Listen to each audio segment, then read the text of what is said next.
एक रिक्शा चलाने वाला रिक्शा चलाता था, गरीब था, सुबह से शाम तक रिक्शा चलाया। शाम को घर पहुंचा, बीवी भूख लगी है, मेहनत करता हूं, रिक्शा चलाता हूं, खाना लाओ।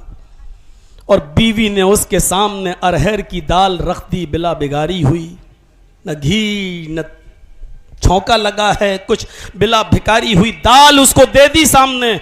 उसको गुस्सा आया और लगा टनटनाने अपनी बीवी के ऊपर। मैं दिन भर मेहनत करता हूं, मजदूरी करता हूं, रिक्शा चलाता हूं, पसीना बहाता हूं, और खाने के लिए मुझे तुम अरहर की दाल खिला रही हो, वो भी बगैर छौके की, बगैर फ्राई किए हुए, बगैर बिना भगारी हुई दाल तुम मुझे दे रही हो। नहीं खाऊंगा, हटाओ यहां से, दाल खाने के लिए मैं पैदा हुआ। बीवी समझदार थी, नेक थी, उसने हम ही जैसे मौलवियों की तकरीरें सुन रखी थी। उसने कहा मेरे प्यारे शौहर, गुस्सा होने की जरूरत नहीं है, अल्लाह का रिज्क है, इसको धुतकारने की जरूरत नहीं है। उस अल्लाह का शुक्र अदा करो जो तुम्हें खाने के लिए दाल भी मिल रही है और रोजाना तुम्हें वक्त पर मिल जाती है, किसी दिन नागा नहीं होता। क्या तुमने जनाब मोहम्मद रसूलुल्लाह की जिंदगी के हालात नहीं सुने? उनकी बीवी हजरत आयशा फरमाती हैं, बुखारी की रिवायत है कि मेरा निकाह जब नबी अकरम से हुआ और जब रुखसती हुई तो मेरी उम्र थी 9 साल, और जब मैं 18 साल की हुई तो मेरे शौहर का इंतकाल हो गया। 9 साल से लेकर 18 साल तक मोहम्मद रसूलुल्लाह के साथ रही, यानी 9 से लेकर 18 तक 9-10 साल में जनाबे मोहम्मद रसूलुल्लाह के साथ रही। लेकिन नबी अकरम हजरत आयशा फरमाती हैं, माआश रसूलुल्लाह सल्लल्लाहु अलैहि वसल्लम तामन कत्तु, कि मैंने इस 9-10 साल की जिंदगी में अपने शौहर की मैंने देखा कि मोहम्मद रसूलुल्लाह ने, मेरे शौहर ने कभी पेट भर कर खाना नहीं खाया। बुखारी की रिवायत, माश रसूलुल्लाह सल्लल्लाहु अलैहि वसल्लम तामन कद्दू, मैंने अपनी पूरी जिंदगी में जब तक नबी के साथ रही मैंने अपने शौहर को पेट भर के खाना नहीं खाया। अरे 2-2 और 3-3 महीने तक नबी अकरम के घर में चूल्हा नहीं जला करता था। अल्लाह का शुक्र अदा करो, तुम्हें तो अरहर की दाल भी मिल जाती है, वो भी वक्त पर। शौहर भी ना शुक्रा नहीं था, थोड़ा सा तंग आ गया था, मेहनत मैं करूं और मिले अरहर की दाल। लेकिन जब उसने अपनी बीवी से ये बात सुनी तो बहुत शर्मिंदा हुआ, उठा और अपनी बीवी की पेशानी का बोसा देकर कहता है, अल्लाह तुम्हें जज़ाए खैर दे, जिस तरीके से तुमने मेरी रहनुमाई फरमाई, नबी की सीरत और नमूना पेश करने के बाद मैं फौरन खाता हूं और अल्लाह का शुक्र अदा करता हूं कि हमारे नबी के घर में तो चूल्हा भी नहीं जलता था 2-2, 3-3 महीने, लेकिन अल्लाह मुझे कम से कम अरहर की दाल तो दे रहा है। इस रिक्शा चलाने वाले के सामने मौलवी जर्जीस ने 1.5-2 घंटे का लेक्चर नहीं दिया था, किसी मौलवी का बहुत लंबा चौड़ा खुतबा उसने नहीं सुना था, उसने अपनी बीवी से बस एक जुमला सुना और उसी वक्त वो शर्मिंदा हो गया और नादिम हो गया। यही सबसे बड़ी इंसानियत है। गुनाह तो होगा इंसान का, इंसान से, और जो गुनाह न करे फिर वो इंसान कहां रह गया? मेरे भाइयों, गुनाह न करने वाली मखलूक तो फरिश्ते हैं, फरिश्तों को अल्लाह ने गुनाह करने की सलाहियत दी ही नहीं है, लेकिन इंसान हो तो गलती तो होगी। आएंगे वाकयात, अभी चलूंगा उस तरफ मैं मेरे भाइयों, लेकिन इंसान हो तो खताएं और गलती तो होंगी। लेकिन मेरे भाइयों जरा गौर करो, मैं कहना क्या चाह रहा था कि उसके सामने सिर्फ एक नसीहत की गई और उसके अंदर सुधार पैदा हो गया। तो जरूरी नहीं कि सुधार के लिए लंबे लंबे इज्तिमात हों, इजलास हों, तकरीरें हों। अगर फितरत में जिंदगी बाकी है तो एक जुमला ही इंसान की इस्लाह के लिए काफी होता है, और वो घर के अफराद भी समझा सकते हैं, आपकी बीवी भी आपको नसीहत कर सकती है और शौहर भी अपनी बीवी को समझा सकता है। साहब आ गए, हमारे पड़ोस में रहने वाली उस औरत को देखो, ईद के दिन अलग कपड़ा पहनती है, ईद के दूसरे दिन दूसरा सूट पहनती है, तीसरे दिन तीसरा सूट पहनती है, चौथे दिन चौथा, 8 दिन मनाई जाती है ईद। पता नहीं, मऊ में जब मैं जाया करता था तो सुना है कि यहां 8 दिन तक काम नहीं होते और 8-8 दिन तक ईद मनती है। मेरे भाइयों, आपके यहां कितने दिन बनती है मुझे नहीं मालूम, लेकिन बीवी अगर ये कह रही है तो उसको कल वाला वाक़या सुनाओ। और शौहर भी बड़े प्यार से अपनी बीवी को बता सकता है कि हजरत आयशा फरमाती हैं कि मेरे पास कहीं से एक छींट का कपड़ा आ गया, मैंने उस तोहफे में आया, मैंने उसको संभाल कर रख लिया। लेकिन हालात ये थे कि जब कोई बाप अपनी बेटी की शादी करता था या कोई भाई अपनी बहन की शादी करता था तो हजरत आयशा फरमाती हैं कि वो बाप या भाई मेरे घर आता था और हमसे वो छींट का कपड़ा उधार लेकर जाया करता था कि आए अम्मा आयशा मुझे ये कपड़ा दे दो, मैं अपनी बहन को विदा करूंगा, मैं अपनी बेटी की रुखसती करूंगा और दूसरे दिन ये कपड़ा मैं वापस कर दूंगा। दुल्हन बनाने के लिए हजरत आयशा फरमाती हैं कि मेरे घर से वो कपड़ा ले जाया करते थे और अपनी बेटी बहन की रुखसती के बाद वो छींट का कपड़ा मुझे दे जाया करते थे। आज वो जमाना आ गया, हजरत आयशा फरमाती हैं अब जमाने ने इतनी तरक्की कर ली, अब हालात ये हो गए कि अब वो छींट का कपड़ा कोई लेने नहीं आता, और लेना तो छोड़ो, वो छींट का कपड़ा अगर मैं अपनी बांदी को, अपनी खादिमा को, अपनी नौकरानी को, अपने घर में काम करने वाली को देती हूं तो वो भी नाक और मुंह चढ़ाती है और कहती है कि मैं ये कपड़ा पहनूंगी, मुझे ये कपड़ा दे रही हो। आज मेरे घर की खादिमा भी वो कपड़ा पहनने के लिए तैयार नहीं है।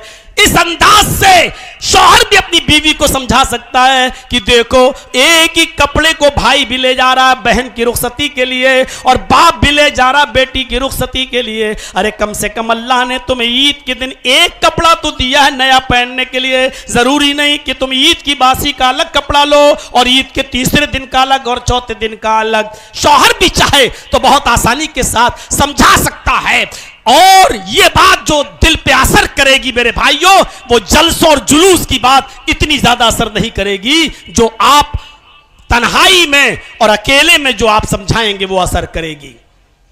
फितरत में जिंदगी हो, बात कर रहा था तो एक ही जुमला काफी होता है इंसान की इस्लाह के लिए। आपने हमीदुद्दीन अबुल हाकिम कुरैशी का नाम सुना होगा। कीच और मकरान के हुक्मरान थे। अपने बाप बहाउद्दीन के इंतकाल के बाद इनको हुक्मरानी मिली।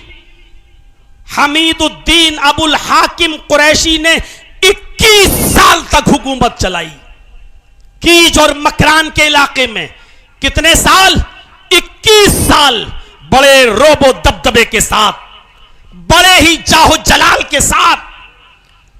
जिस शहर में ये हुक्म अपनी दारुल हुकूमत बनाए हुए थे, राजधानी कैपिटल, उसी शहर के अंदर इनका एक बाग था। सुनिएगा, बड़ा दिलचस्प वाकया सुना रहा हूं। उसी शहर में इनका बड़ा खूबसूरत बाग था और उस बाग के अंदर इनकी एक लौंडी रहा करती थी। ये आराम करने के लिए हमीदुद्दीन अबुल हाकिम कुरैशी उस बाग में जाया करते थे और इनकी लौंडी इनके लिए नर्म और नाजुक बिस्तर बिछा दिया करती थी। लौंडी एक दिन हमीदुद्दीन अबुल हाकिम कुरैशी उसी शहर के अंदर जाते हैं और उसी बाग में, जो इनका अपना जाती बाग था, उस बाग में दाखिल हुए। उनकी लौंडी ने बिस्तर बिछा रखा था कि आज हमारे मालिक आएंगे, आका आएंगे। लेकिन बिस्तर बिछाने के बाद उनकी लौंडी ने देखा, सोचा कि देखे हुक्मरानों के बिस्तर कैसे होते हैं, हम तो कभी इस बिस्तर पर लेटे नहीं, सोए नहीं, लेकिन आज देखें कि हाकिम का बिस्तर कैसा होता है, इस पर कितना सुकून मिलता है। ऐसी वो लेट गई और थोड़ी देर के लिए उसने आंखें बंद करके एहसास करना चाहा कि देखें सोने के बाद इस पर कितना आराम मिलता है। उसने आंखें बंद की कि उसको नींद आ गई। अभी देर में आएंगे, चलो थोड़ा सा लेट कर देखते हैं कि कितना सुकून दे बिस्तर है। जैसी वो लेटी और लेटते ही उसको नींद आ गई और जब वो गहरी नींद में सो गई, उसी वक्त हमीदुद्दीन अबुल हाकिम बाग में पहुंच गया। उसने अपने बिस्तर पर लेटी हुई अपनी लौंडी को देखा तो नागवार गुजरा कि मेरे बिस्तर पर, इस आलीशान बिस्तर पर मेरी लौंडी कैसे लेट गई। उसने चाबुक निकाला और वो चाबुक अपनी लौंडी के जिस्म पे मारा। एक ही चाबुक पड़ा, फड़फड़ा कर उड़ती है। लौंडी थी, तकलीफ हुई, उठ गई, खड़ी हो गई, अपने कपड़े को संभाला, ओढ़नी को संभाला। सॉरी, गलती हो गई मेरे आका। कैसे सोई? नहीं साहब, गलती हो गई, बस ऐसी लेट कर देख रही थी, मुझे क्या मालूम था कि नींद आ जाएगी। खड़ी हो जा, अभी तो एक कोड़ा पड़ा है, खड़ी हो। अब बताओ रे, सजा के वो हाकिम हमीदुद्दीन अबुल हाकिम उसको 9 कोड़े और मार कर 10 कोड़े पूरे कर लेता है।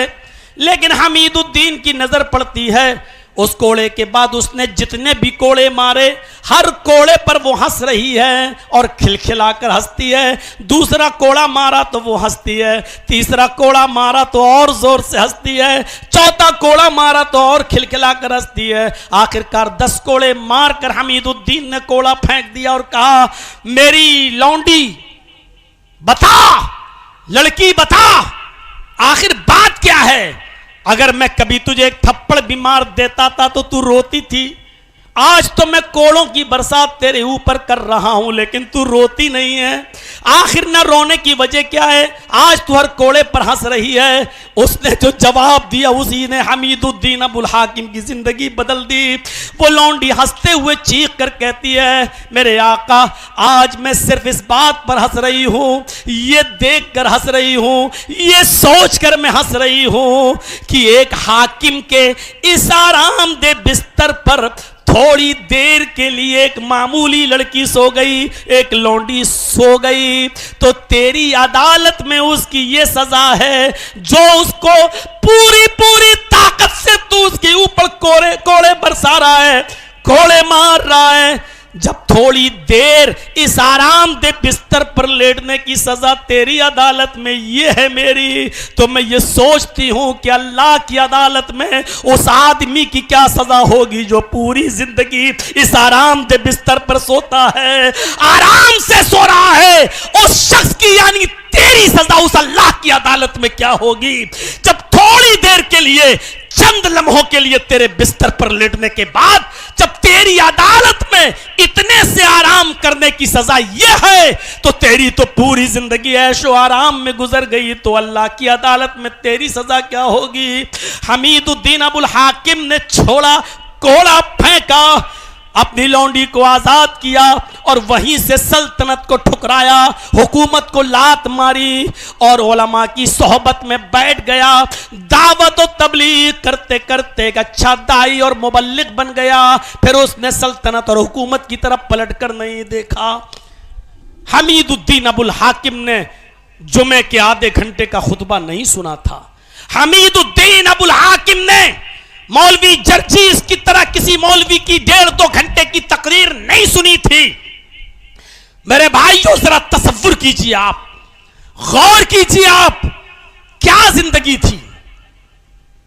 चल दिया वहीं से, अपनी इस्लाह करने लगा और फिर इतनी इस्लाह की कि सल्तनत को ठुकरा कर लात मार के गया और दावत व तबलीग करते करते एक अच्छा दाई और मुबल्लिग बन गया।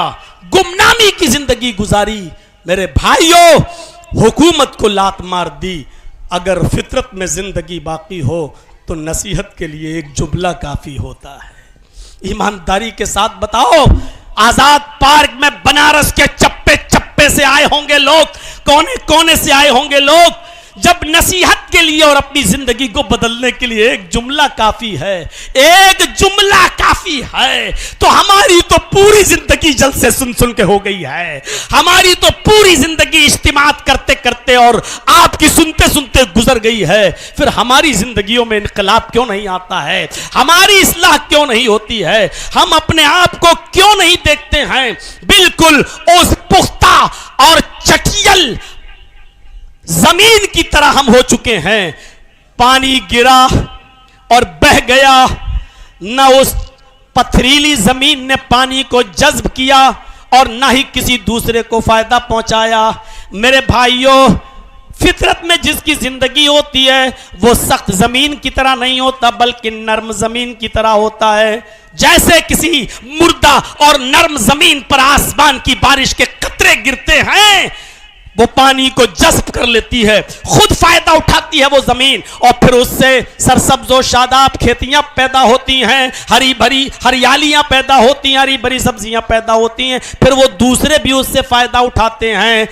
फितरत, जिस इंसान की फितरत में जिंदगी बाकी है तो उसके अंदर ये नरमी भी होगी, वो वाजो जल से सुनेगा, खुद भी फायदा उठाएगा और उसको महफूज करके दूसरों तक भी अपनी बात पहुंचाएगा और दूसरों की भी इस्लाह की फिक्र होगी। लेकिन जिस तरीके से वो मुर्दा जमीन, नर्म जमीन पहले खुद पानी को जज्ब करके अपने आप को फायदा पहुंचाती है, उसके बाद फिर हरियाली पैदा करती है, इसी तरीके से पहले हमें अपनी इस्लाह की फिक्र खुद होनी चाहिए और उसके बाद में हमें दूसरों की फिक्र होनी चाहिए।